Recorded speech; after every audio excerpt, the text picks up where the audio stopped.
Bonjour, aujourd'hui je voulais vous parler de l'art, pas du cochon, hein. L'art de dédramatiser, l'art de mettre de l'humour, de la légèreté sur ce qui est lourd et qui devient invivable.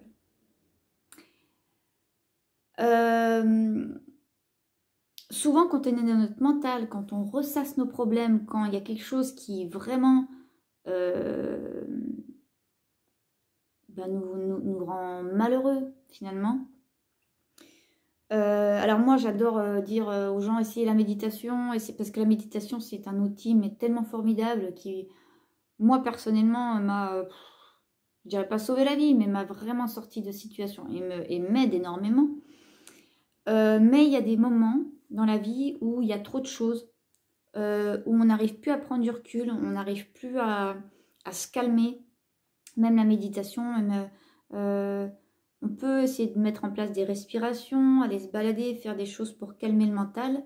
Mais il y a des gens où c'est vraiment difficile pour eux de mettre ça en place. Très souvent, c'est parce qu'on ne s'aime pas assez, hein.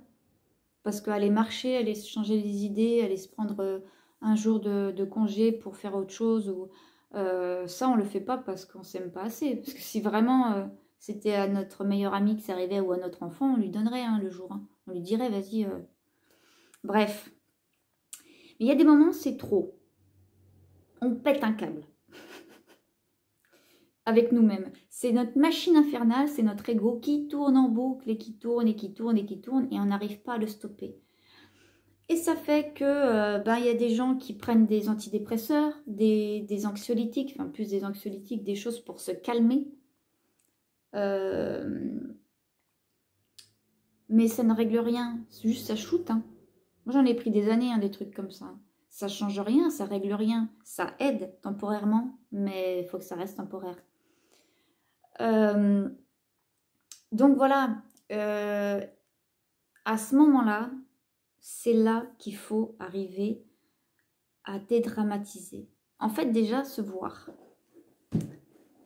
réagir, se voir être dans le drame, voir le drame que l'on a attiré à nous. Et se voir, c'est vraiment un des premiers trucs à faire. Voir comment on réagit, voir comment... je vous prends l'exemple d'une situation. Une personne qui marche sur le trottoir. Il y a une grosse flaque d'eau, il y a une voiture qui passe, elle se fait éclabousser. Une personne qui arrive à mettre de la légèreté, elle rira. Enfin, c'est juste... elle dira, putain, il n'y a qu'à moi que ça arrive, c'est quand même pas de bol.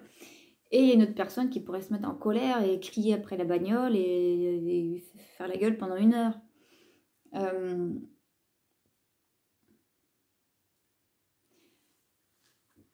Donc, essayons dans des moments comme ça de vie où ça devient presque infernal d'avoir des pensées en boucle, d'avoir le mental qui n'arrive pas à se poser, de mettre de la légèreté, de nous voir dans notre drame, comme un spectateur qui regarde un film. On se voit faire le truc, on se voit accuser le monde entier, on se voit... Enfin, et essayer de se dire, bon sang, c'est un sacré rôle hein, que je joue là. Bah, dis donc, c'est un sacré drame là, putain, c'est la merde. Hein. Je sais pas comment le dire autrement, mais ouais, c'est ça. Essayons de se... C'est presque de se moquer de nous. Comme on se moquerait d'un enfant qui fait une crise. Vous savez, ces enfants qui ont des larmes de crocodile. Souvent, moi, quand j'étais petite, on me disait tu as des larmes de crocodile. Ça m'énervait beaucoup. Mais voilà, c'est quelque chose qu'on fait pour attirer l'attention aussi, très souvent. Moi, pour avoir travaillé sur mon ego, sur le fonctionnement de l'ego, pour l'avoir vu chez les gens, très souvent, quand on est dans des choses dramatiques, ou des choses graves hein, qu'on peut attirer, hein, c'est parce qu'on veut que les autres nous regardent. On veut attirer l'attention parce qu'on est en manque d'attention, parce qu'on est en manque d'amour. Donc, on se crée de la merde. Et des fois, on se crée des choses graves. Donc, voyons ça voyons le cirque qu'on est en train de se faire, qui a attiré tout un tas de choses, parce que c'est un cercle vicieux. Hein. C'est un cercle vicieux. Hein. On peut vivre comme ça toute notre vie. Hein. Mais c'est humain. Hein. On ne le fait pas exprès. Hein. Même quand on travaille sur nous, ça peut revenir, ça. On peut voir qu'il y a des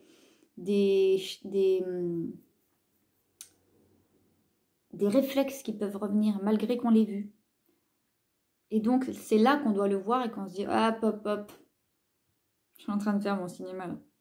Je suis en train de me dire que le monde est horrible, que c'est injuste, que je suis une victime. Ah, je l'ai déjà joué, ce jeu-là. Donc, voilà, mettre de la légèreté, mettre de l'humour, ne pas nous prendre au sérieux. Ne pas prendre au sérieux ce que nous dit notre ego. Arrêtez de croire à ce truc qu'on se dit nous-mêmes qui est « j'en chie encore, quoi. Putain, mais il n'y a qu'à moi que ça arrive, ça. Oh là là, franchement, c'est quand est-ce que ça va s'arrêter, tout ce bordel dans ma vie ?»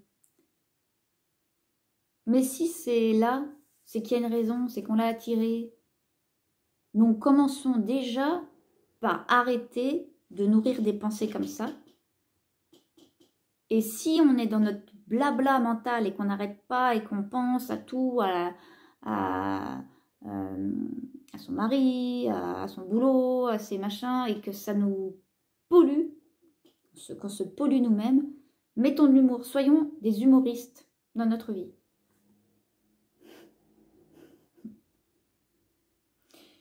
Il y a plein d'humour, moi j'adore l'humour, j'adore regarder les humoristes. Et il y en a plein, les humoristes, ils sont hyper forts pour ça. Parce qu'ils vivent ils ont des vies, hein, comme nous, hein, difficiles, plus ou moins faciles, avec des choses dures à vivre. Et ils en ont fait quelque chose, ils ont réussi à, grâce à l'humour, à dédramatiser. Grâce à l'humour, ils arrivent finalement à s'auto-soigner. C'est des guérisseurs, les humoristes. Hein. Ils s'auto-soignent avec leur humour et ils aident en plus, ils font rire les gens. Je regardais hier un sketch de Blanche Gardin, j'adore cette nana. Et je me disais, justement, elle est forte. Hein. Elle est forte parce que on sait qu'elle parle d'elle à travers ses sketchs. Elle arrive à mettre de la légèreté, de l'humour, à dédramatiser sa vie, en fait. Et c'est ça qui nous est demandé dans ces moments-là de brouillard mental, où ça ne s'arrête pas de fuser, où même respirer devient compliqué, même se poser devient compliqué. Mettons de la légèreté, en se disant, j'arrête mon blabla, c'est pas grave, je mets de la légèreté. Je me suis fait éclabousser par une flaque. C'est pas grave. Je suis engueulée avec mon patron. Qu'est-ce que ça va changer au reste du monde, en fait? On s'en fout. C'est même pas cette phrase-là, c'est même pas qu'est-ce que ça va changer au reste du monde, mais c'est rien, en fait, c'est rien. Souvent, on fait des drames sur des trucs qui ne sont pas dramatiques. Moi, je le vois avec des gens, mais je me dis, mais il n'y a pas à mettre de drame, là. Il n'y a pas à mettre de drame. Enfin, c'est quelque chose d'hallucinant. De mettre du drame là où il n'y en a pas, où il n'y a pas à en mettre. Bon, mais ça, c'est des schémas de construction, hein, on le fait tous plus ou moins. Moi, je suis une pro, pas dramaturge. Hein. Et j'ai mis des années avant de... J'ai mis 30 ans avant de me rendre compte de ça, hein, vous voyez.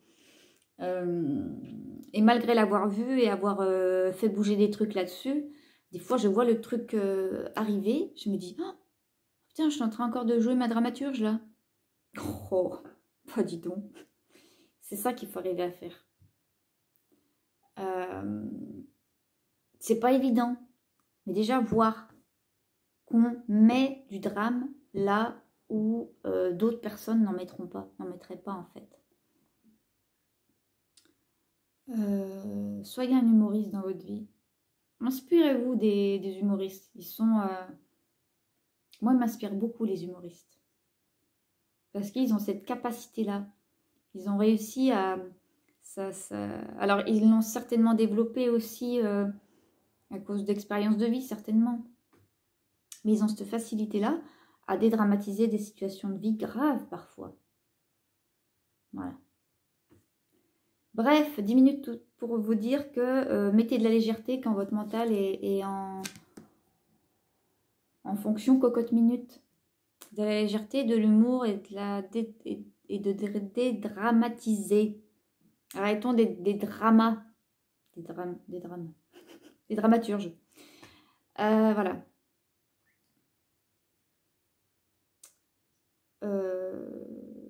Ça court-circuite l'ego en fait. Ça aide vachement.